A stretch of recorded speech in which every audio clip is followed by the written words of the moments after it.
நினையாத நேரத்திலே, நான் எதிர்பார்க்காத நேரத்திலே, நான் திட்டம் போட்டு பிளான் பண்ணாத நேரத்திலே என் தேவன் எனக்காக ஒரு பெரிய அற்புதத்தை கர்த்தர் செய்வார். என்னுடைய சிந்தையில் அதை குறித்து ஒன்றுமே இல்லை. நான் அதுக்காக எதுவுமே ப்ரிப்ரேஷனே பண்ணலை, நான் அதுக்காக ஆயத்தமே படலை. ஆனால் நான் நம்புகிறேன், தரிசனம் உங்களுக்குள்ளேயும் எனக்குள்ளேயும் இருக்கிறதுனால நம்மை கர்த்தர் எப்படி செய்ய போகிறார் அப்படின்னு சொன்னால், உன் மேலே நான் ஒரு பெரிய திட்டத்தை வச்சிருக்கிறதுனால, என் மேலே ஒரு பெரிய திட்டத்தை வச்சிருக்கிறதுனால என் கைகளிலே அந்த காரியம் வாய்க்கும், அந்த காரியம் வாய்க்கும். ஆமேன். நான் நினைக்காத ஒன்றை எனக்காக கர்த்தர் செய்வார். ஹல்லேலூயா. என் எண்ணத்திலே இல்லாத ஒரு காரியத்தை கர்த்தர் செய்வார். நீங்க ஒவ்வொருத்தரும் சாட்சி சொல்லுவீங்க. நீங்க ஒரு நாள் கர்த்தருடைய சமூகத்தில் சொல்லுவீங்க, இதெல்லாம் நான் பிளான் பண்ணவே இல்லை, இதெல்லாம் நான் திட்டம் போடவே இல்லை, இதெல்லாம் கிடைக்கும் நான் நினைக்கவே இல்லை, இது எப்படி வந்துச்சுன்னே தெரியல அப்படின்னு உங்களையே ஆச்சரியப்பட கர்த்தர் வைப்பேன். இது கர்த்தருடைய வார்த்தை, இது நிச்சயமாய் நடக்கும், இது பொய் சொல்லாது. எஸ், இதை ஆமோதிக்கிற ஆண்டவரே, இதை ஆமோதிக்கிற ஆண்டவரே, நன்றியப்பா, நன்றியப்பா. ஹல்லேலூயா. ஆனால் ஆண்டவருடைய பிள்ளைகள் சிலதில் ரொம்ப ஜாக்கிரதையாக இருக்கணும். வேதம் சொல்லுகிறது, ஆண்டவர் கப்பலினுடைய பின்னணியத்திலே, அப்படின்னா அடித்தளத்தில் ஆண்டவர் இருந்தார் அப்படின்னு வேதம் சொல்லுகிறது. சீடர்களோடு தான் ஆண்டவர் பிரயாணம் பண்ணினார். சீடர்கள் இருக்கும்போது அந்த கப்பலிலே ஆண்டவர் ஏறினார். ஆனால் என்ன அப்படின்னு சொன்னால், அங்கே அந்த வண்டி, அந்த கப்பல், ஆண்டவர் உள்ளே ஏறும்போது அங்கே ஓட்டுற அந்த நபர் இல்லைன்னா அதில் இருக்கிற அந்த சீடர்கள் நான் என்ன நினைக்கிறேன்னா, அதை ஆண்டவருடைய கரத்தில் கொடுத்துருக்கணும். ஆண்டவரை முன்னாடி வச்சு கர்த்தர் அந்த இடத்துல உட்கார்ந்து ஆண்டவரோட உட்கார்ந்து பேசுகிறத விட்டுட்டு இவங்க நிறைய நேரத்தில் என்ன பண்ணாங்க அப்படின்னா, இந்த சீடர்கள் தனியே போனார்கள், தனியே போனார்கள். பாருங்க, சமாரியா என்கிற அந்த ஸ்திரீனிடத்திலே கிணத்தருகே ஆண்டவர் நிற்கும் போது சாப்பாடு வாங்க பார்த்தீங்க அப்படின்னா ஆண்டவரை மட்டும் தனியாக நிற்க வச்சுட்டு அத்தனை பேரும் போனாங்க. அவங்க நிறைய நேரத்தில் ஆண்டவரை விட்டு தனித்தனியாய் போனார்கள். இந்த போட், இந்த கப்பல் ஓட்டும் போதும் அப்படிதான், எல்லாரும் ஒட்டா இருந்தாங்க, எல்லாருமே டிரைவ் பண்ற இடத்துல இருந்தாங்க. ஆனால் ஆண்டவர் மட்டும் கீழே போனாரு, அவரை தன் கூட வச்சுக்கணும், அவரோட பேசணும் அப்படின்னு அவங்க நினைக்கவே இல்லை. ஆனால் என்ன நடந்துச்சு அப்படின்னு சொன்னா, அந்த கப்பல் மூழ்கத்தக்க கடல் கொந்தளிப்பு உண்டானது. உங்களுடைய என்னுடைய வாழ்க்கையில ஆண்டவருடைய பிள்ளைகள் நீங்க எப்பவுமே என்ன பண்ணணும்னா, ஆண்டவரை முன்னாடி வைக்கணும், ஆண்டவரை நம்ம கூட வைக்கணும், ஆண்டவருக்கு பிரியமானு கேட்கணும். எல்லாவற்றையும் தேவனுடைய பிள்ளைகள் வேதத்தோட ஒப்பிட்டு பார்க்கணும். எந்த காரியம் நடந்தாலும் ஒன்று உடனே யோசிக்க வேண்டியது என்னன்னா, ஆண்டவர் இந்த காரியத்திற்கு என்ன சொல்றாரு, வேதம் இந்த காரியத்திற்கு என்ன சொல்லுது, கர்த்தர் இதுக்கு என்ன பதில் கொடுக்கிறாரு, இது செய்யலாமா வேண்டாமா, இது செய்யலாமா வேண்டாமான்னு உலகத்திலே இருக்கிற மனிதர்கள் பலர் ஐடியா கொடுப்பாங்க. ஆனா ஆண்டவருடைய பிள்ளைகளுக்கு உடனே எது தோணணும் அப்படின்னு சொன்னா, ஆண்டவர் இதை குறித்து என்ன நினைக்கிறார், கர்த்தர் இதிலே பிரியப்படுவாராக, கர்த்தருக்கு இது மகிமை சேர்க்குமா, நான் ஆண்டவரை விட்டுட்டு எதுவும் பண்ண மாட்டேன்ற ஒரு தீர்மானம் எடுப்பீர்களே ஆனால், நான் நம்புகிறேன் உங்கள் வாழ்க்கையில் நடக்கிறது எல்லாமே நன்மைக்கு ஏதுவாய் நடக்கும். ஸோ இந்த 7 நாட்கள் முழங்கால் யுத்த ஜபத்திலே இந்த கடைசி நாள் எடுக்கக்கூடிய ஒரு பெரிய தீர்மானம் என்ன அப்படின்னு சொன்னா, எனக்கு என்ன டேலண்ட் இருந்தாலும், எனக்கு என்ன ஆண்டவரே ஞானம் இருந்தாலும், என்னுடைய பிசினஸ்ல நீங்க தான் தலைவர், என் குடும்ப வாழ்க்கையில நீங்க தான் தலைவர், என்னுடைய படிப்புல நீங்க தான் தலைவர், என்னுடைய வீட்டில் நீங்க தான் தலைவர், நீங்க தான் மாலுமி, நீங்க தான் முன்னோடி, என்னுடைய கரத்துல ஒன்றும் இல்லை, என்னுடைய திறமையில ஒன்றும் இல்லை, எனக்கு எல்லாம் என் கர்த்தர் ஒருவர் மட்டுமே. எல்லாருடைய ஆமென் கைகளை உயர்த்தி அப்பாட்ட சொல்லுங்க, ஆண்டவரே இனி என்னுடைய குடும்பத்தை நடத்த போகிறது என்னுடைய பலன் அல்ல, இனி உம்முடைய பலன், இனி உம்முடைய பலன், இனி நீர்தான் ஆண்டவரே, என்னுடைய வேலையினுடைய அதிகாரி நீர்தான் ஆண்டவரே, ஆண்டவரே என்னுடைய பிசினஸ் ஆண்டவரே பெரிய முதலாளி அது நீர்தான் ஆண்டவரே, உம்மை அல்லாமல் நான் ஒன்றும் செய்யக்கூடாது, நீர் இல்லாமல் ஒன்றும் செய்ய மாட்டேன் மாட்டேன். ஆண்டவரே, என்னுடைய வாழ்க்கையிலே இருக்கிற துவக்கம் நீர்தான், என்னுடைய வாழ்க்கையில இருக்கிற ஆரம்பம் நீர்தான். என்னுடைய வேலையை உங்க கரத்துல கொடுக்கிறேன், என் குடும்பத்தை உங்க கரத்துல கொடுக்கிறேன், என் எதிர்காலத்தை உங்க கரத்துல கொடுக்கிறேன். ஆண்டவரே, என்னுடைய திருமண வாழ்க்கையை உங்க கரத்துல கொடுக்கிறேன், இந்த சரீரத்தினுடைய பலவீனத்தை உங்க கரத்துல கொடுக்கிறேன். கொடுங்க ஏசப்பா, கரத்துல கொடுங்க ஏசப்பா, கரத்துல கொடுக்க கொடுக்க கர்த்தரதை பிளஸ் பண்றாரு. ஆமென். 5 அப்பங்களும் 2 மீனும் 5000 பேர் புருஷர்கள் போஷித்து மிச்சம் எடுக்க பண்ணினதற்கு காரணம் அது கர்த்தருடைய கரத்திலே போயிற்று. கர்த்தருடைய கரத்திலே போகும்போது பெருகும், கர்த்தருடைய கரத்திலே போகும்போது அது ஆசீர்வதிக்கப்படும். அவருடைய கரத்திலே போகும்போது சகலமும் மிச்சம் எடுக்கிற அளவிற்கு இயேசுவே, இயேசுவே, நான் உங்க கரத்துல கொடுக்கிறேன், உங்க கரத்துல கொடுக்கிறேன், என் பிள்ளைய உங்க கரத்துல கொடுக்கிறேன், இந்த பிரச்சனைய உங்க கரத்துல கொடுக்கிறேன். சொல்லுங்க, ஆண்டவரே உங்க கரத்துல கொடுக்கிறப்பா, உங்க கரத்துல கொடுக்கிறப்பா, உங்க கரத்துல கொடுக்கிறேன். ஹல்லேலூயா. எப்ப சீடர்கள் வந்து ஆண்டவரிடத்துல, ஐயரே மடிந்து போகிறோம் உமக்கு கவலை இல்லையா அப்படின்னு எப்ப கேட்டாங்களோ அப்பொழுதுதான் ஆண்டவர் காற்றையும் கடலையும் கர்த்தர் அதட்டினார். அப்ப அது வரைக்கும் அவங்க என்ன பண்ணுறாங்கன்னா, வேதம் சொல்லுது தங்களுடைய முயற்சிகள் எல்லாத்தையுமே செஞ்சாங்க. அப்படின்னா தண்டு வலிச்சாங்க, அவருடைய வித்தைகளை எல்லாம் அந்த போட்டில் பிரயாணம் பண்ணின எல்லாருக்குமே பார்த்தீங்கன்னா நீச்சல் தெரியும், அதில் இருக்கிற எல்லாருக்குமே வண்டினா அந்த வண்டியை ஆப்ரேட் பண்ண தெரியும். எல்லாருமே முன்பு மீன் பிடிக்கிற தொழில தான் இருந்தாங்க. கடல் அவங்களுக்கு ரொம்ப பழக்கம், அந்த வண்டி அவங்களுக்கு ரொம்ப பழக்கம். ஆனால் என்ன அப்படின்னு சொன்னால், ஆண்டவரை அடித்தட்டத்தில் விட்டுட்டு இவங்க மேலே இருந்துட்டாங்க. இவங்க ஒன்றும் ஆண்டவரை அப்படியே எடுப்பணும் கூட இருக்கணும்னு நினைக்கல. ஆனால் அது மூழ்கி போகும்போது தான் ஆண்டவரை அவர்கள் கூப்பிட்டார்கள். ஆண்டவருடைய பிள்ளைகளே, இதுவரைக்கும் உங்களுடைய நிறைய பேருடைய வாழ்க்கையில் சில கப்பல்கள் மூழ்கி போயிருக்கலாம், சில காரியங்கள் உங்களுக்கு கை கொடுக்காமல் போயிருக்கலாம். ஆனால் இன்னைக்கு இந்த கடைசி நாளில் ஒரே ஒரு தீர்மானம் எடுக்கணும், என்னுடைய எல்லாம் நான் கர்த்தர் கரத்திலே கொடுப்பேன், கர்த்தர் கரத்திலே கொடுப்பேன். நான் நம்புறேன், உங்க வேலையை கர்த்தர் கரத்துல கொடுங்க, கர்த்தர் பல மடங்கு ஆசீர்வதிப்பார், திரளாய் ஆசீர்வதிப்பார், திரளாய் ஆசீர்வதிப்பார். ஒரு விசை கூட எல்லாரும் முழு இருதயத்தோடு சொல்லுவோம், ஆண்டவரே, இயேசுவே, இந்த ஊழியத்தை உம்முடைய கரத்திலே கொடுக்கிறேன், இந்த ஊழியத்தை உங்க கரத்துல கொடுக்கிற ஆண்டவர். இது உங்க ஊழியம், இது உங்க ஊழியம். இந்த ஊழியக்காரனாகிய நான் உம்முடையவன், இந்த பிள்ளைகள் உம்முடையது. ஆண்டவரே, இந்த ஊழியத்தை நடத்த போகிறவர் நீர், இந்த ஊழியத்தை பாதுகாக்க போகிறவர் நீர். இந்த ஊழியம் உம்முடைய இரத்தத்தால் சம்பாதிக்கப்பட்டது.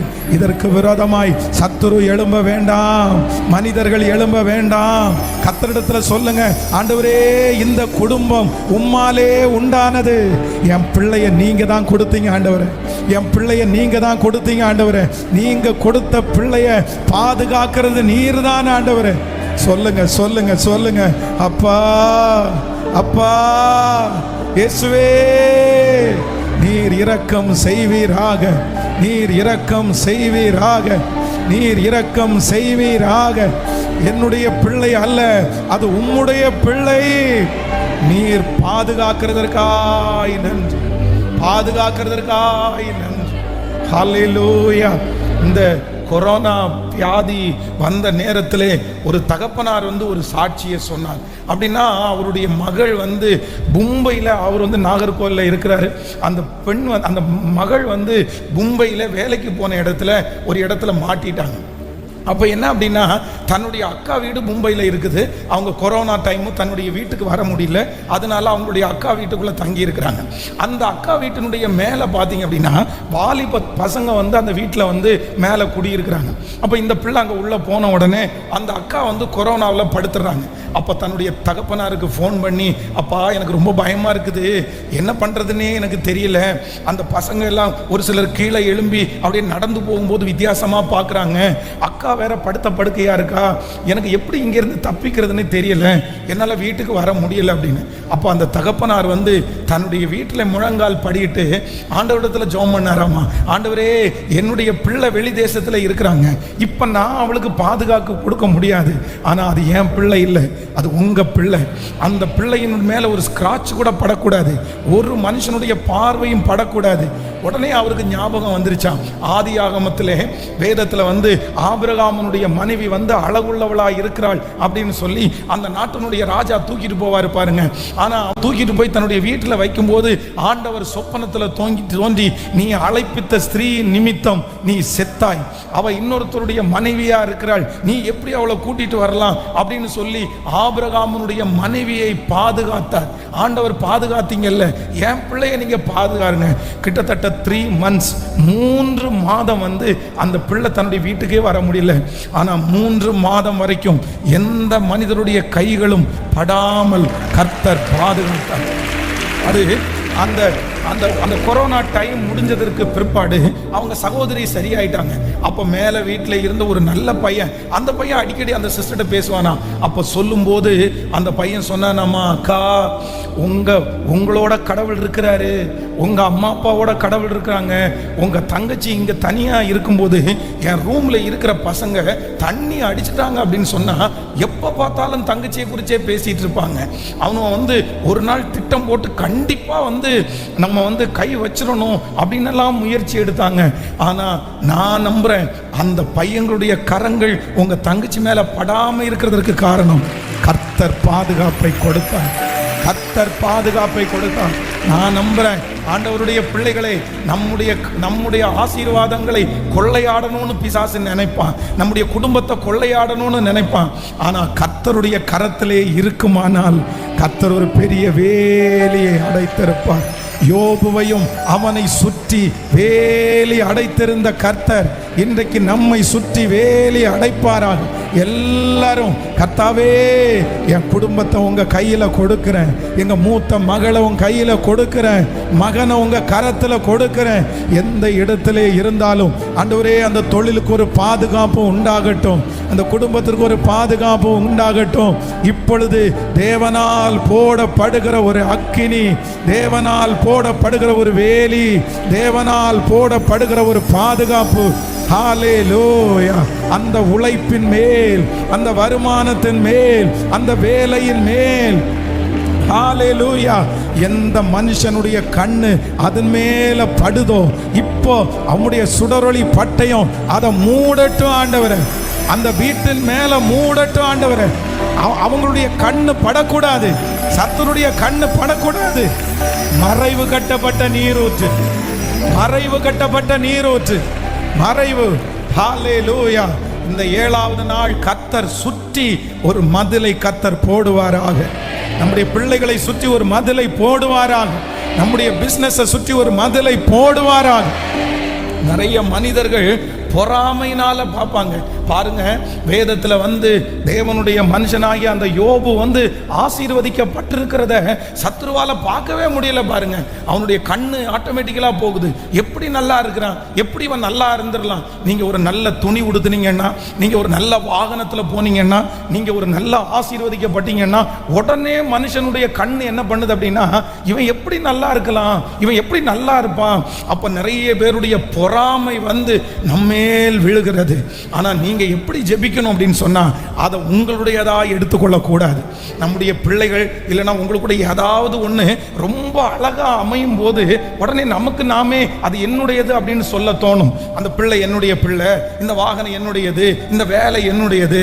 ஆனா ஒரு காலத்துல நீங்க அப்படி செய்யாதீங்க.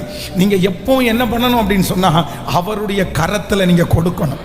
இந்த 7வது நாள் எல்லாருமே ஜெபிக்கும் போது எப்படி ஜெபிக்கணும்னா, எனக்குரியது அல்ல, அது தேவனுக்குரியது, அது தேவனுக்குரியது. அந்த வாகனம் தேவனுக்குரியது, அந்த பிள்ளை தேவனுக்குரியது, அந்த வீடு தேவனுக்குரியது, என் மனைவி தேவனுக்குரியவள், என் கணவன் தேவனுக்குரியவர். அவருடைய கரம், அவருடைய கரம். இப்ப ஜோமனுங்க பார்க்கலாம் சத்தத்தை உயர்த்தி. Yes, praise the Lord Jesus. என் பிள்ளையை பறித்து கொள்ள முடியாது, என் மகனை பறித்து கொள்ள முடியாது. இயேசுவே உங்க கரத்துல நான் தர்றேன், உங்க கரத்துல நான் தர்றேன். நீர்தான், நீர்தான் ஆளுகை செய்கிறவர். 100க்கு 100 உண்மையே நான் நம்புறேன் ஆண்டவரே, 100க்கு 100 உண்மையே நம்புறேன். எப்ப விழுவான்னு பாக்குறாங்க, எப்ப இந்த ஆசீர்வாதம் குறையும்னு பாக்குறாங்க, எப்ப ஓடுவான்னு போகிறாங்க. ஆனா ஆனால் மனிதர்களுக்கு முன்பாக தலை குனிந்து போகாதபடி அதை வளர்த்துகிற கர்த்தர், பாதுகாக்கிற கர்த்தர். இப்ப கரத்துல எடுங்க, கரத்துல எடுங்க, ஒரு வேலியை போடுங்க. அந்த பிசினஸ்ல ஒரு வேலியை போடுங்க, அந்த வீட்டை சுற்றி ஒரு வேலியை போடுங்க. இயேசுவே, முழங்கால் நின்று கதறுகிறோம். அந்த இடத்துல அந்நியனுடைய கண்கள் பட வேண்டாம், சத்துருடைய கண்கள் பட வேண்டாம், செய்வினைகள் தொடர வேண்டாம், மாந்திரிக கட்டுகள் தொட வேண்டாம், சத்துருடைய கண்கள் பட வேண்டாம். அக்கினி அக்கினி அக்கினி அக்கினி, 100க்கு 100, 100க்கு 100. உண்மையே நான் நம்புறேன். ஸ்தோத்திரம் ஸ்தோத்திரம். ஏற்கனவே மனுஷனுடைய பொறாமையினால் இழந்து போனவங்க நிறைய பேர் உண்டு. நிறைய பேர் இழந்துட்டீங்க. மனுஷனுடைய பொறாமையினால் நம்மை விட்டு போயிருச்சு. ஆனா இனி அப்படி அல்ல. கர்த்தருடைய பாதுகாப்பு, ஆண்டவருடைய பாதுகாப்பு 100க்கு 100. கர்த்தருடைய பாதுகாப்பு அதன் மேல் இருப்பதாக. ஹல்லேலூயா, ஆமென்.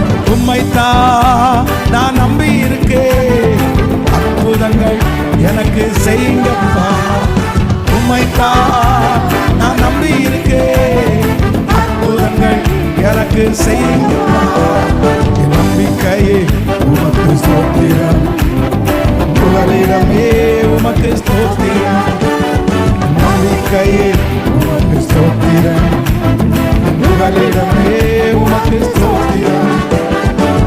100க்கு 100 உம்மையே நான் நம்புவேன், அற்புதம் செய்திடுங்க. 100க்கு 100 உம்மையே நான் நம்புவேன். மனிதர் முன்பாக தலைகுனிந்து போகா உதவி செஞ்சிடுங்க. மனிதர் முன்பாக தலைகுனிந்து போகா உதவி செஞ்சிடுங்க, உயர்த்தி வச்சிடுங்க.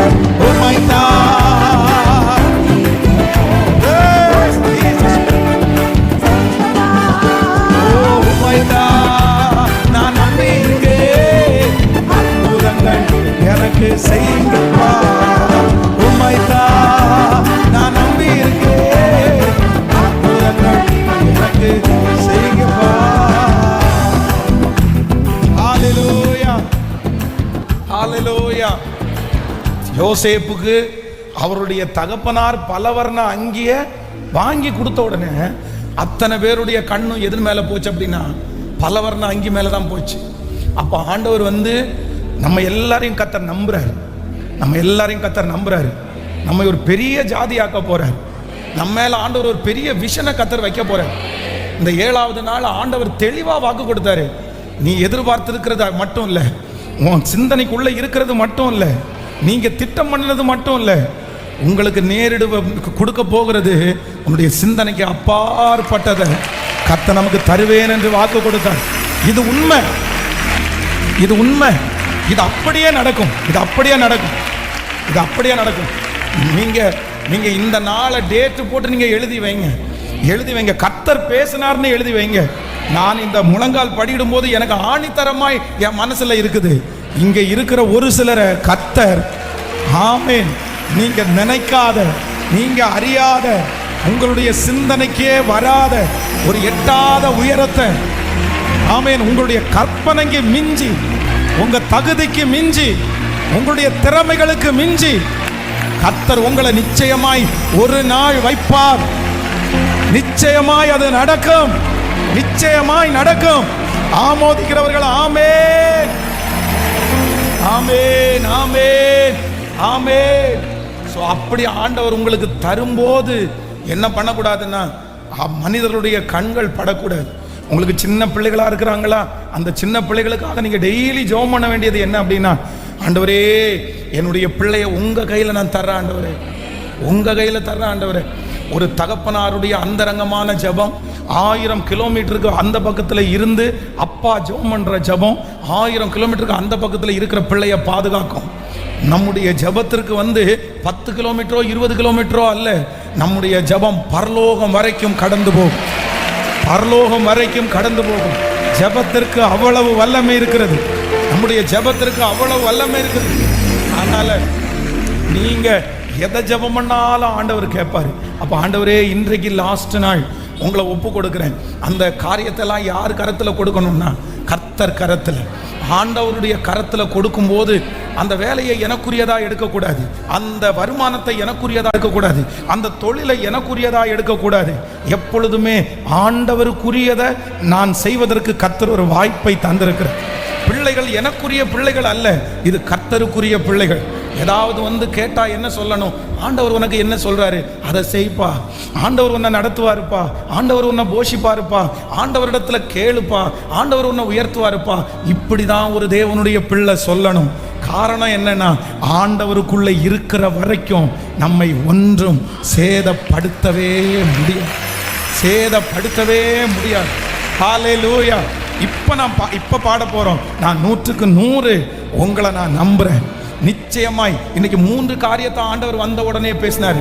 நம்பர் 1, முதலாவதாக ஃபர்ஸ்ட் ஆண்டவர் சொன்னார், ரெபேக்காள் தற்செயலாய் ஒரு குடத்தினுடைய தண்ணீருக்காக வந்த அவர்களுக்கு 10 ஒட்டகங்கள் மேல் பரிவாரம் வந்தது. 10 ஒட்டகங்கள் மேல் பரிவாரத்தை எதிர்பார்க்கவே இல்லை. ஆனா ஆண்டவர் ரெபேக்காளுக்கு 10 ஒட்டகங்கள் மேல் பரிவாரத்தை கொடுத்தார். நம்பர் 2, இரண்டாவதாக கழுதையை தேட போன அந்த சவுல், ஆனா வேதம் சொல்கிற அந்த நாட்டினுடைய ராஜா என்கிற அபிஷேகத்தை பெற்றான். எதேர்ச்சையாய் நினைக்காததை, எதிர்பார்க்காததை ஆண்டவர் செய்தார். மூன்றாவதாக சகேயு, ஆண்டவர் எப்படிப்பட்டவர் என்று பார்க்க தான் போனான். ஆனா கர்த்தர் வந்து வீட்டிலே தங்கி இந்த வீட்டிற்கு இன்றைக்கு ரட்சிப்பு வந்தது என்று அவன் நினைக்காததை கர்த்தர் செய்தார். கர்த்தருடைய சமூகத்திலிருந்து நான் உங்களை இந்த கடைசி நாள் ஜெபத்திலே ஆசீர்வதிக்கிறேன். நீ அறியாததும் உனக்கு எட்டாததும், நீ அறியாததும் உனக்கு எட்டாததும், நீ அறியாததும் உனக்கு எட்டாததும் சொல்லிக்கொண்டே இருங்கள்.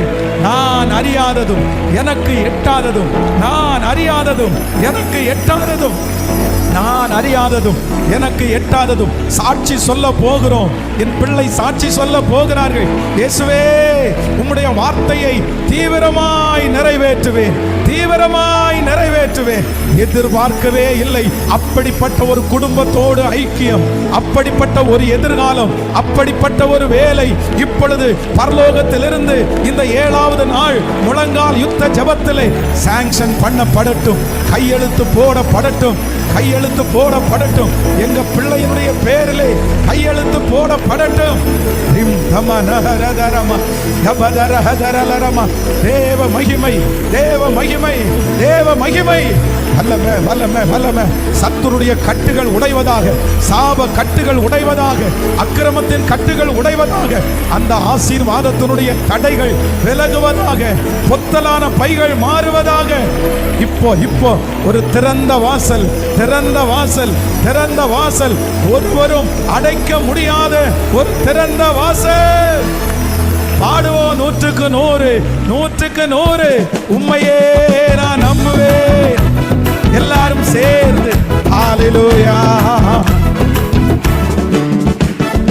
உம்மைத்தான் நான் நம்பி இருக்கேன், அற்புதங்கள் எனக்கு செய்யுமா.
அற்புதங்கள் எனக்கு செய்யுமா.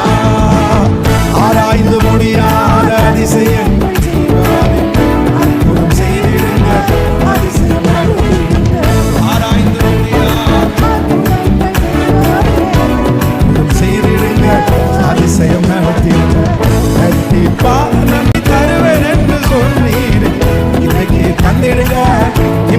தந்திருங்க, இப்ப நன்மைகளை தருவேன் என்று சொன்னி இப்பவே தந்திருங்க. உம்மைத்தான் நான் நம்பி இருக்கேன், அற்புதங்கள் எனக்கு செய்யுங்க. பாடோ உம்மைத்தான் நான் நம்பி இருக்கேன், செய்யுங்கப்பா. என் நம்பிக்கையே உமக்கு ஸ்தோத்திரம், என் புகலிடமே உமக்கு என் நம்பிக்கையே உமக்கு ஸ்தோத்திரம், என் புகலிடமே. உம்மை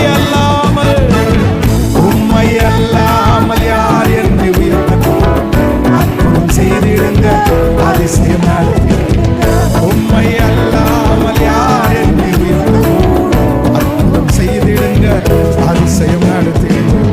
ஐஸ்வர்யம் கனவுமே மேன்மைப்படுத்துங்கப்பா, ஐஸ்வர்யம் கனவுமே உமாலே தான் வருகிறது.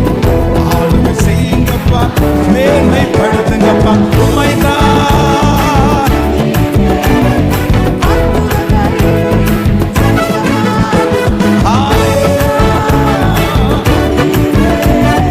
அற்புதங்கள் எனக்கு திரும்ப திரும்ப உம்மைதான்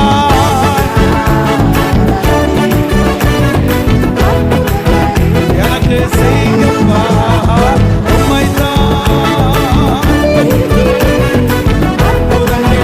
எனக்கு செய்யுங்கப்பா. கரங்களை தட்டி முழு பலத்தோடு கரங்களை தட்டி முழு பலத்தோடு கரங்களை தட்டி நன்றி அப்பா, நன்றி நன்றி ஆண்டவரே, நன்றி. Thank you Jesus. என்னுடைய கற்பனையில இல்லாத, என்னுடைய யோசனையில கூட இல்லாத எதேர்ச்சையாய் எதேர்ச்சையாய் எதேர்ச்சையாய் நன்றி ஆண்டவரே. தன்னுடைய சொந்த அண்ணங்களுக்கு சாப்பாடு கொண்டு வருகிற அந்த நேரத்தில் ஹல்லேலூயா, தாவீது யோசிச்சே வரலையேப்பா, தீர்மானம் பண்ணி வரலையேப்பா, யுத்தத்தை விசாரிச்சுக்கிறதுக்கு தானே தாவீது போனான். அவனுடைய சிந்தனையிலையோ கற்பனையிலையோ ஒண்ணுமே இல்லை. ஆனா போன இடத்துல நீர் ஒரு வாய்ப்பை ஏற்படுத்தி, நீங்க ஒரு வாய்ப்பு அந்த இடத்துல கட்டளையிட்டு கோலியாத்தை பேச வச்சு, நன்றி ஆண்டவரே. அந்த தாவீத சகல இஸ்ரவேல் ஜனங்களுக்கு முன்பாகவும் நான் வெறும் சாப்பாடு எல்லாம் கொடுக்க வந்தேன், நான் யுத்தத்தை பார்த்து விசாரிச்சுட்டு போதானே வந்தேன், ஆனா இவ்வளவு பெரிய மேன்மையை கட்ட தருவாருன்னு எனக்கு தெரியலன்னு சொன்னது போல இந்த சத்தத்தை கேட்கிற ஒவ்வொரு பிள்ளைகளும் இந்த கடைசி நாள் முழங்கால நின்னு இந்த ஜபத்துல கலந்து கொண்ட பிள்ளைகளுக்காய் திறப்புல நிக்கிறேன் ஐயா. கொடுக்கிற வாய்ப்பை கூட இழுத்து போறதுக்கு நிறைய பேர் இருக்காங்கப்பா. எப்படி தட்டி போடலான்னு நிறைய பேர் காத்து கிடக்குறாங்கப்பா. இவனுக்கு இந்த வாய்ப்பு கிடைச்சிடவே கூடாதுன்னு நினைக்கிறவங்க எத்தனையோ பேருப்பா.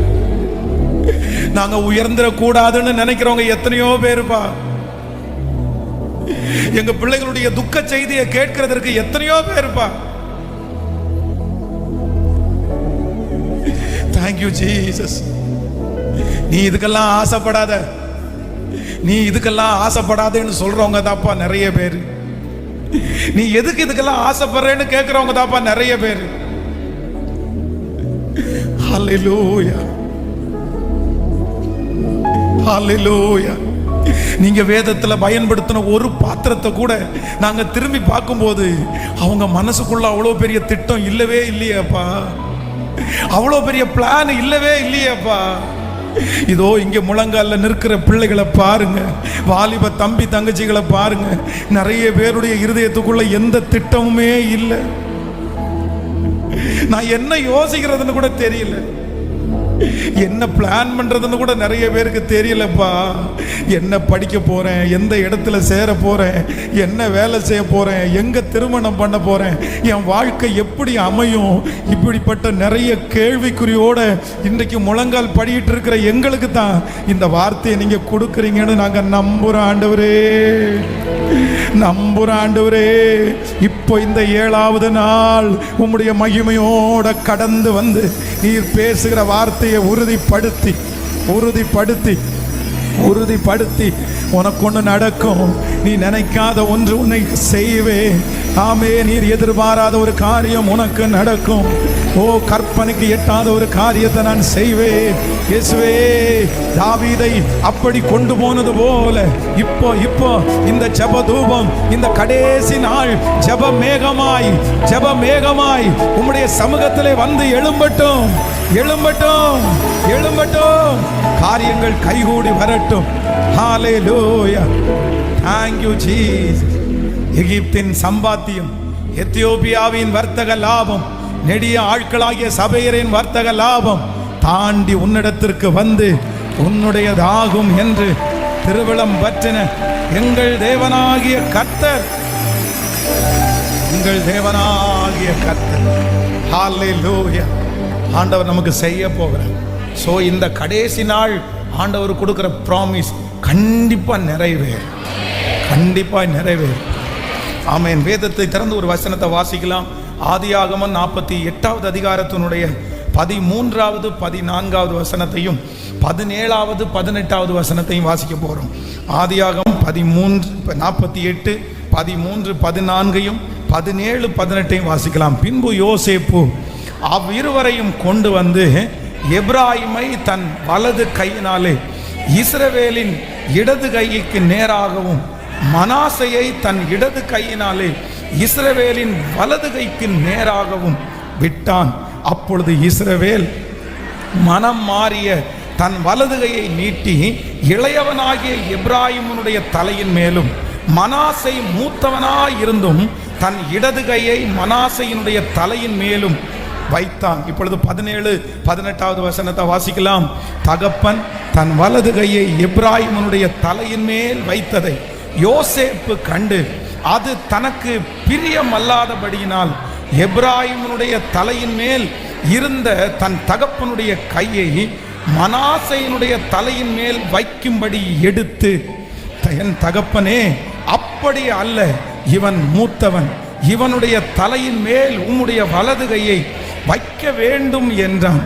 அவன் தகப்பனோ தடுத்து, அது எனக்கு தெரியும், என் மகனே, எனக்கு தெரியும், இவனும் ஒரு ஜனக்கூட்டம் ஆவான், இவனும் பெருகுவான், இவனுடைய தம்பியோ இவனிலும் அதிகமாய் பெருகுவான், அவனுடைய சந்ததியார் திரளான ஜனங்கள் ஆவார்கள். கர்த்தர் இன்றைக்கு கொடுக்கிற வாக்குத்தத்தம் இப்படிப்பட்ட வாக்குத்தத்தம் தான். தன்னுடைய தகப்பன் தாத்தா ஆசீர்வதிக்கும் போது தன்னுடைய தகப்பனார் தடுத்து, இல்லை எனக்கு பிரியம் இல்லை, எனக்கு இஷ்டம் இல்லை. இங்க 2 பேர் யோசேப்புனுடைய பிள்ளைகள். வேதம் சொல்லுகிறது, ஒன்று மனாசே, இன்னொன்று எப்ராயிம்.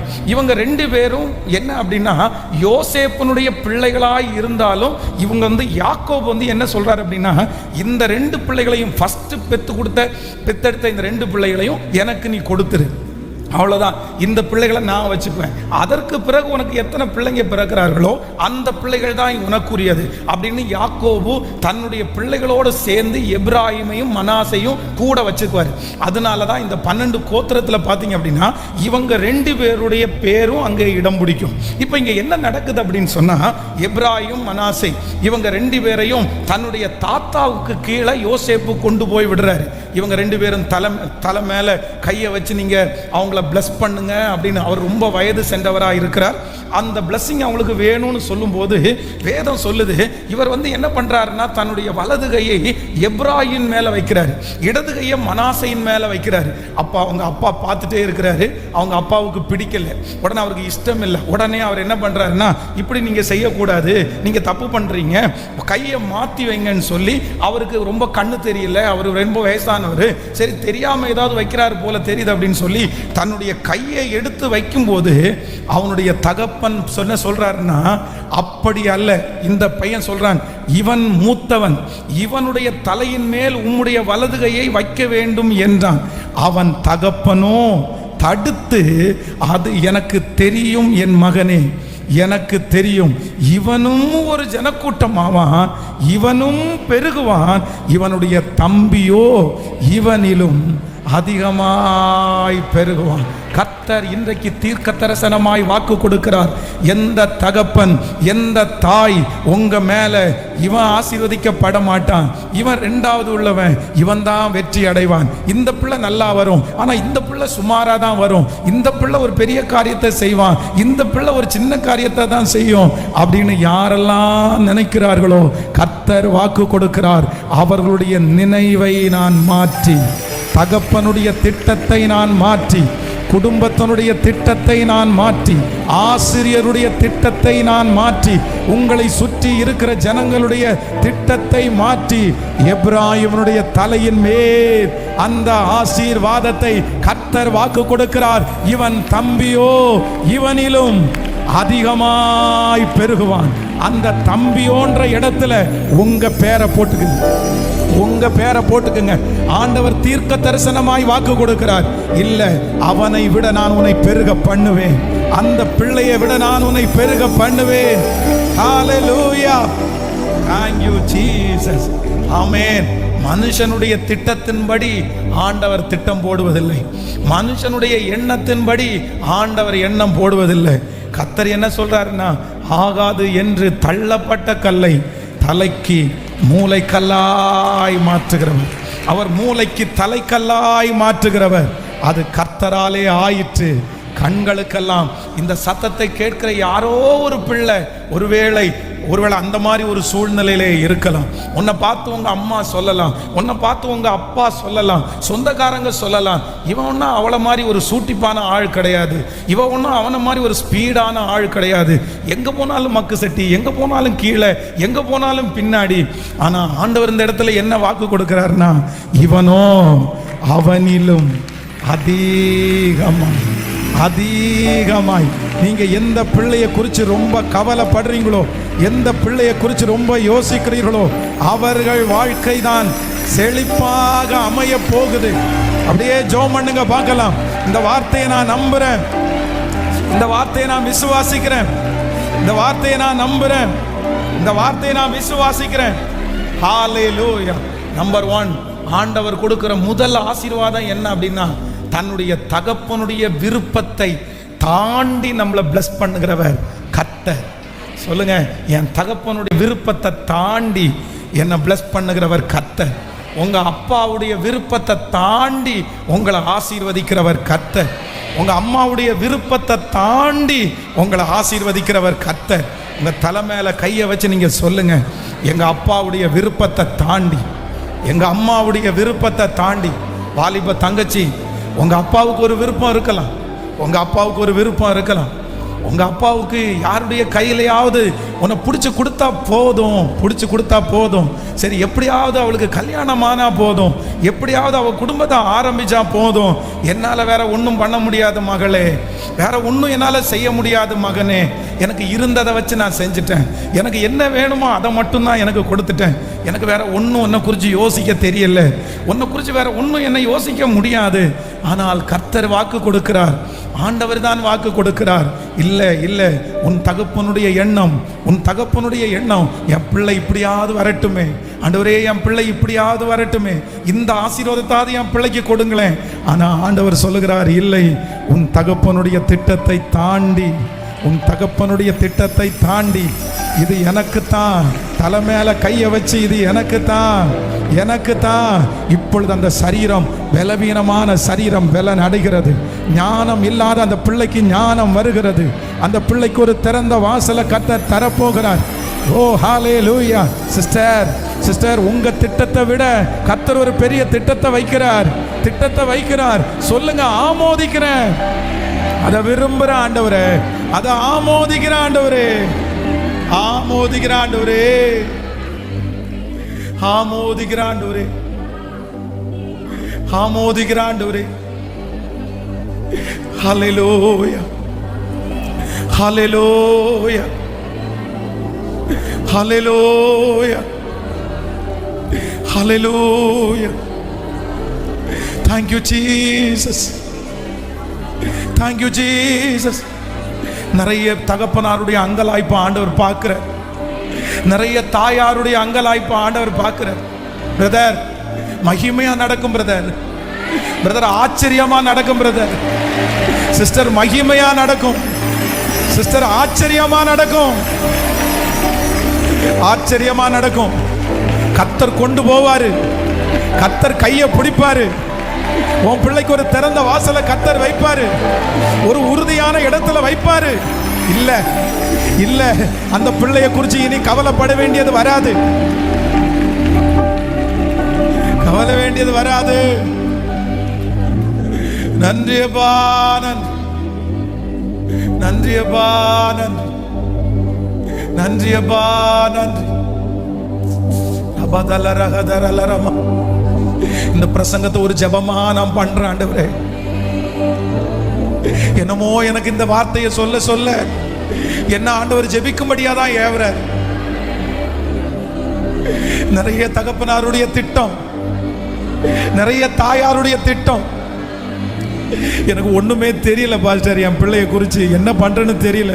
எங்கேயாவது ஒரு வேலைக்கு ஜாயின் பண்ணா போதும், எங்கேயாவது ஒரு கையை பிடிச்ச போதும், எப்படியாவது வாழ்ந்துட்டான்னா போதும்.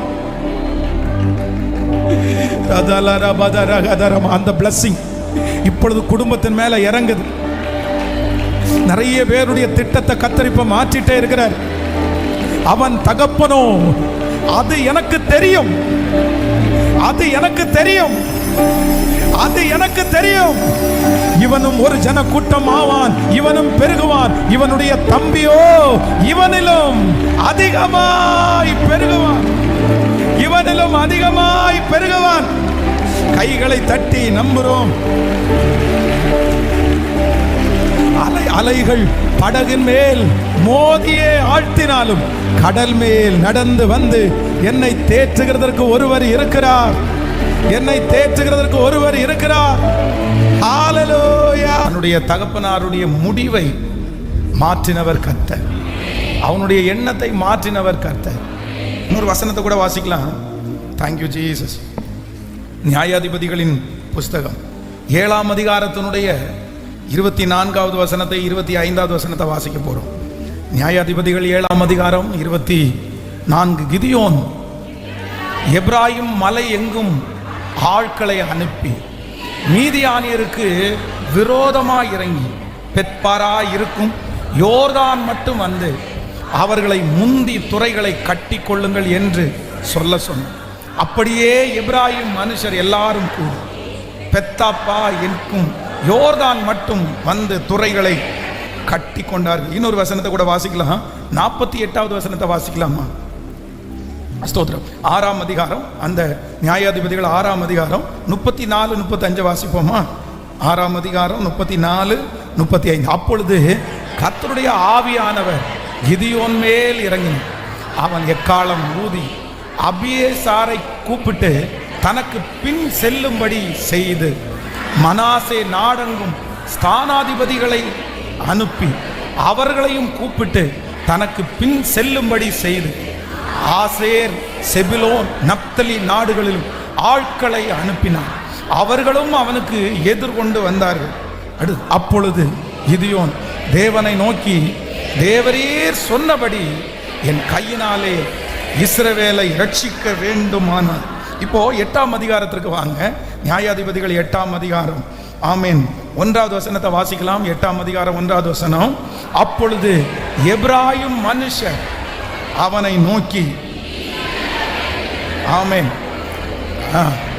நீ மீதியானியர் மேல் யுத்தம் பண்ண போகிற போது எங்களை அழைப்பிக்கவில்லையே, நீ இப்படி எங்களுக்கு செய்தது என்ன என்று அவனோட பலத்த வாக்குவாதம் பண்ணினார். கர்த்தருடைய பிள்ளைகளை, இடையில கூட இந்த இடத்துல எப்ராயிமை குறித்து நம்ம தியானிச்சோம். அப்படின்னா இந்த எப்ராயிம், கிதியோன் வந்து மனாசே கோத்திரத்திலே உள்ளவன்.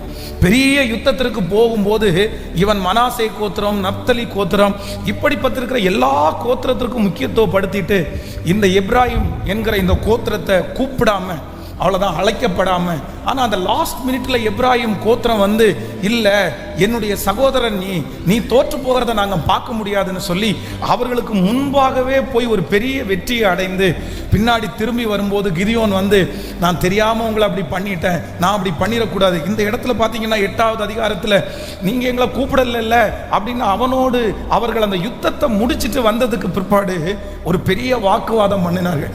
கடந்த நாட்களில் நான் உங்களுக்கு சொன்னேன், அவங்க இல்லாமல் அந்த காரியம் ஃபினிஷ்ட் ஆகாது, முடியாது அப்படின்னு சொன்னேன். ஆனால் இன்றைக்கு நான் நம்புறேன், இந்த எப்ராயிமுக்கு ஆண்டவர் கொடுத்த 2வது ஒரு பெரிய ஆசீர்வாதம் என்ன அப்படின்னா, சடுதியிலே கர்த்தர் ஒரு மேன்மையை கர்த்தர் இந்த எப்ராயிமுக்கு கர்த்தர் தந்தார். நம்ம எல்லாரும் எப்ராயிம், இந்த லாஸ்ட் நாள் 8வது நாள் கர்த்தர் உங்க தலை மேல எப்ராயிமுடைய அபிஷேகத்தை வைக்கிறார்.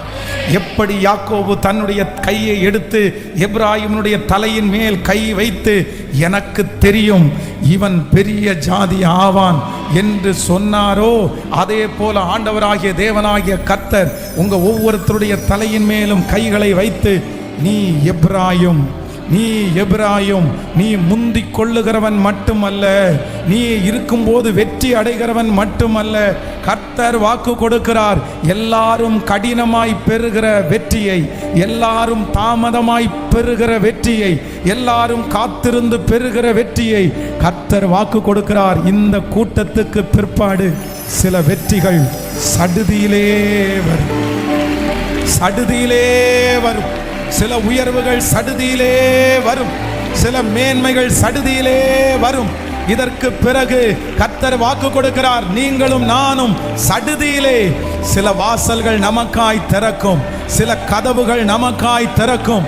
இது கர்த்தருடைய வார்த்தை. நிச்சயமாய் சடுதியிலே, துரிதமாய் கர்த்தருடைய வருகை தாமதிக்கும். ஆனால் இந்த வருடம் முடிகிறதற்குள்ளே சடுதியிலே, ஆமென், ஹல்லேலூயா. எப்ராயிமுடைய தலையின் மேல் இருக்கிற 2வது பெரிய ஆசீர்வாதம் என்ன அப்படின்னா, சடுதியிலே கனம் அடைவான், துரிதமாய் கனம் அடைவான். அவன் முன்னாடி இவன் முன்னாடி எத்தனையோ பேர் ஓடுறார்கள், ஆனா இவன் போன உடனே அந்த காரியம் வாய்க்கிறது, இவன் போன உடனே அந்த காரியம் நிற்கிறது, இவன் போன உடனே அந்த ஜெயம் கிடைக்கிறது. நான் எப்ராயிம், நீங்களும் நானும் எப்ராயிம். கர்த்தர் எப்ராயிமா மாத்த போறாரு. என் தலை மேல இருக்கிற அபிஷேகம் எப்ராயிமுடைய அபிஷேகம், எப்ராயிமுடைய அபிஷேகம். இனி காத்திருக்க வேண்டியது வராது, இனி வெயிட் பண்ண வேண்டியது வராது. கர்த்தர் சொல்லுகிறார், சடுதியிலே. கர்த்தர் நினைச்சாருன்னா அடுத்த ஒரு பிசினஸ்ல, கர்த்தர் நினைச்சாருன்னா அடுத்த ஒரு ஆர்டர்ல, கர்த்தர் நினைச்சாருன்னா அடுத்த 1 இயருக்குள்ள, 1 வருஷத்துக்குள்ள, 6 மாதத்திற்குள்ள. கைகளை உயர்த்தி நான் நம்புறேன் ஆண்டவரே, சொல்லுங்க முழு பலத்தோடு, நான் நம்புறேன் ஆண்டவரே, நான் நம்புறேன் ஆண்டவரே. சொல்ல சொல்ல சொல்ல அந்த மகிமை கடந்து வரட்டும். ஜெபம் பண்ணுங்க, சத்தத்தை உயர்த்தி. இனி சடுதியிலே, இனி துரிதமாய் ஆண்டவரே, நீர் துரிதப்படும் ஆண்டவரே. என் பிள்ளை விஷயத்துல நீர் அவசரப்படுங்க ஆண்டவரே, வேகம் எடுங்க ஆண்டவரே, நீர் எழும்புங்க ஆண்டவரே, நீ உற்சாகப்படுத்துங்க ஆண்டவரே. இனி தாமதம் வேண்டாம், தேங்க்யூ ஜீசஸ். இனி நீர் காத்திருக்க வைக்க வேண்டாம், இனி பொறுமையா இருக்க வேண்டாம். ஹல்லேலூயா, தேங்க்யூ ஜீசஸ். நம்பர் 3, 3வதாக எப்ராயிம் மேல் இருக்கிற 3வது ஒரு பெரிய பிளஸிங். இதை சொல்லி உங்க எல்லாருக்காகவும் நான் ஜெபிக்க போகிறேன்.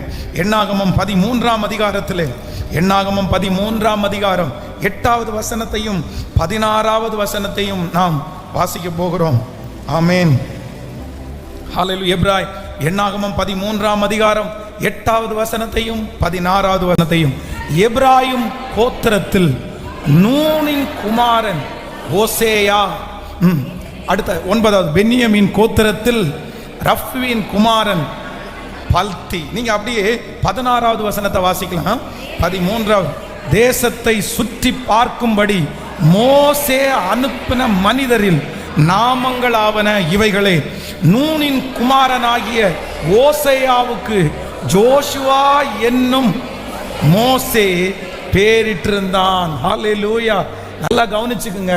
இஸ்ரவேல் ஜனங்களை எகிப்தினுடைய அடிமைத்தனத்திலிருந்து கொண்டு போகிறதற்கு ஆண்டவர் 2 லீடரை கர்த்தர் நியமிச்சார். முதல்ல ஆண்டவர் நியமிச்ச லீடர் யார் அப்படின்னு சொன்னா, வேதம் சொல்கிறது மோசே. இந்த மோசே எந்த கோத்திரத்தை சேர்ந்தவர் அப்படின்னு சொன்னா, வேதம் சொல்கிறது லேவி கோத்திரத்தை சேர்ந்தவர். மோசே லேவி கோத்திரம். ஆனா அதற்கு பிறகு மோசேக்கு பிற்பாடு ஆண்டவர் ஜோஷுவா என்கிற ஒரு தேவ பிள்ளையை எழுப்பினார். இந்த ஜோஷுவாவை கர்த்தர் தெரிந்து கொண்டது போல கர்த்தர் வாக்கு கொடுக்கிறார், நீ எபிராயும், நீங்கள் எபிராயும். ஆண்டவர் வாக்கு கொடுக்கிறார். ஆமென். பினிஷ் பண்ற இடத்துல கர்த்தர் உங்களை வைக்க போறாரு. உங்களை கொண்டு துவங்குறவர் மட்டுமல்ல, உங்களை கொண்டு முடிக்கிறவர். பலரால் முடிக்காத காரியம் முடியாததை கர்த்தர் உங்களை கொண்டு முடிய வைப்பார். உங்களை கொண்டு முடிய வைப்பார். ஹல்லேலூயா. அந்த பிரச்சனையை கர்த்தர் உங்களை கொண்டு முடிய வைப்பார். உங்களை கொண்டே அந்த காரியம் சால்வ் ஆகும். உங்களை கொண்டே கர்த்தர் அந்த ஆச்சரியத்தை கர்த்தர் செய்ய போகிறார். ஆண்டவர் வேறு ஒருவரையும் நம்பவில்லை, எபிராயிமை கர்த்தர் நம்புகிறார். எபிராயிம் தலையின் மேல் கர்த்தர் அந்த ஆசீர்வாதத்தை வைக்கிறார். இந்த பிரச்சனையினுடைய தீர்வுக்கு ஆமென் கர்த்தர் உங்க கையை ஆசீர்வதிப்பார். இந்த கடனுடைய தீர்விற்கு ஆண்டவர் உங்க கையை ஆசீர்வதிப்பார். கைகளை எல்லாரும் உயர்த்தி, நான் நம்புற ஆண்டவரே, முழு பலத்தோடு எபிராயிமுடைய ஆசீர்வாதம். ஹல்லேலூயா. இனி அரைகுறையாய் இருப்பது இல்லை, இனி அறகுறையாய் விடுவது இல்லை, இனி டிஸ்கண்டினியூ என்கிற ஒன்று இல்லை. இனி கையிலே கொடுக்கிறதை நீங்கள் துவங்குறவர்களாய் மட்டுமல்ல, நீங்கள் முடிக்கிறவர்களாய் பல காரியத்தை துவங்கி முடிக்க முடியாமல் பாதி வழியிலே விட்டு கடந்து வரலாம். எதிர்கொண்டு போகிறதற்கு பலன் இல்லை, முடிப்பதற்கு பலன் இல்லை. பாதி வழியிலே திரும்பி விட்டேன். எப்ப பார்த்தாலும் பாதி வழியில் நான் திரும்புறேன். எதையுமே என்னால பினிஷ் பண்ணவே முடியல. ஹல்லேலூயா. ஆனா எபிராயிம் தலை மேல ஒரு ஆசீர்வாதம், எபிராயிம் தலை மேல ஒரு ஆசீர்வாதம். அவன் கை தொடங்கினது. கர்த்தர் வாக்கு கொடுக்கிறார். செருபாபேலுடைய கைதானே இது தொடங்கிருச்சு, செருபாபேலுடைய கைதானே இது தொடங்கிருச்சு. ஆனா தள்ளாடுகிற அந்த தூக்கு நூல, அநேகர் அற்பமாய் பார்க்கிற அந்த தூக்கு நூல கர்த்தருடைய கண்கள் பார்க்கிறது. அவனுடைய கையை கொண்டு துவங்கினதை அவனுடைய கையை கொண்டே நான் முடித்து தீர்க்கு மட்டும் கைவிடுவதே இல்லை, கைவிடுவதே இல்லை, கைவிடுவதே இல்லை. ஹல்லேலூயா. கைகளை உயர்த்தி ஒரு ஹல்லேலூயா சொல்லணும். சோ நம்பர் 1, முதலாவதாக எபிராயிம் மேல் இருக்கிற முதல் ஆசீர்வாதம், தன் தகப்பனுடைய விருப்பத்தை தாண்டி ஆசீர்வதிக்கப்பட்டவன் எபிராயிம். ஆமென் சொல்லுங்கள். தகப்பனாருடைய விருப்பத்தை தாண்டி பிளஸ் பண்ணப்படுகிறவன் எபிராயிம். நம்பர் 2, இரண்டாவதாக எபிராயிம் மேல் இருக்கிற இரண்டாவது ஆசீர்வாதம், சடுதியிலே வெற்றியை பெறுகிறவன் எபிராயிம். ஆமென். எல்லாரும் ஓடிட்டே இருப்பாங்க, ஆனா எபிராயிம் மட்டும் குறுக்கால ஓடி வெற்றியை வாங்கிட்டு சீக்கிரமாய் கடந்து வருவான். ஹல்லேலூயா. நம்பர் 3, மூன்றாவதாக எபிராயிமுடைய தலையின் மேல் இருக்கிற ஆசீர்வாதம். அந்த எபிராயிம் எந்த இடத்துல இருப்பார் அப்படின்னா, துவங்குற இடத்துல மட்டும் இல்லை, நல்ல போராட்டத்தை போராடினேன், ஓட்டத்தை முடிக்கிறேன். நான் நம்புகிறேன் இந்த ஓட்டத்தை நீங்க வெற்றியாய் முடிப்பீர்கள். இனி நீங்கள் துவங்குற காரியம் முடிவாய் அழகான முடிவு உங்களுக்கு வரும். நான் நம்புறேன். டிஸ்கண்டினியூ பண்ணப்பட்டது எல்லாத்தையும் இந்த 7 நாள் முழங்கால் யுத்த ஜபத்திலே கர்த்தர் மீண்டும் எடுப்பாராம். மூடப்பட்ட நிறைய துறவுகள் இந்த 7 நாள் முழங்கால் யுத்த ஜபத்திற்கு பிற்பாடு தோண்டப்படுவதாக, எண்ணமற்று கிடக்கிற நிறைய காரியங்கள் திரும்ப கர்த்தருடைய தரிசனத்திற்கு வருவதாக, விழுந்து போன நிறைய தாவீதின் கூடாரங்கள் திரும்ப எடுப்பித்து கட்டப்படுவதாக. பாழான நிறைய காரியங்கள் வயல்வெளியாய் மாறப்படுவதாக. ஹல்லேலூயா, ஹல்லேலூயா. ரொம்ப அழகான பாடல். எப்ராயிமே, நான் உன்னை எப்படி கைவிடுவேன், நான் உன்னை எப்படி கைவிடுவேன். நம்ம எல்லாரும் ஆண்டவருடைய எப்ராயிம் சேர்ந்த அந்த பாடலை நாம் பாட போறோம். எப்ராயிமே, உன்னை எப்படி மனிதரை கட்டி இழுக்கும் அன்பின் கயிறுனால ஆண்டவர் என்னை கட்டி இழுத்தார். என் குடும்பத்தில் நான் தான் எப்ராயிம். என் தம்பி மேலே தான், என் அண்ணன் மேலே தான் அந்த கரிசனை வைக்க வேண்டியது. ஆனால் நான் தான் ரட்சிக்கப்பட்டேன், நான் தான் கர்த்தரை தேடினேன், என் குடும்பம் தான் ஆண்டவரை பிடிச்சிருச்சு. நான் தான் எப்ராயிம். கர்த்தர் என் கரத்தை பிடித்து நடக்க பழக்கினார். இதுவரையிலும் ஆண்டவர் கொண்டு வந்தார். ஹல்லேலூயா, நன்றியப்பா. மனுஷரை கட்டி இழுக்கும் என் அன்பின் ஆண்டவரே, அன்பின் கயிறுகளா என்னை இழுத்து கொண்டவரே. மனுஷரை கட்டி இழுக்கும்